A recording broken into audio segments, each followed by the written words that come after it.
இந்தியாவில் 543 பாராளுமன்ற தொகுதிகளுக்கான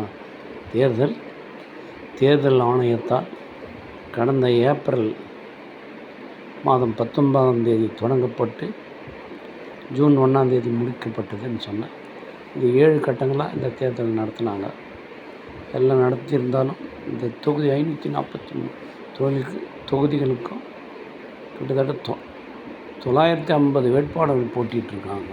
இது 543 பேர் தான் தேர்ந்தெடுக்கப்படுறாங்க.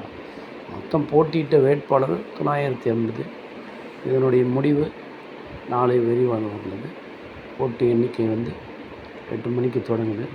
முதல்ல தபால் ஓட்டுகளை எண்ணுறாங்க. அதன் பிறகு மற்ற விஷயங்கள் படிப்படியாக எல்லாமே ஓட்டு எண்ணிக்கை நடைபெறும். இதற்காக போன வீடியோவில் சொன்ன மாதிரி பலத்த போலீஸ் பாதுகாப்பு 1 லட்சம் போலீஸ் பாதுகாப்பு கிட்ட போடப்பட்டுள்ளது.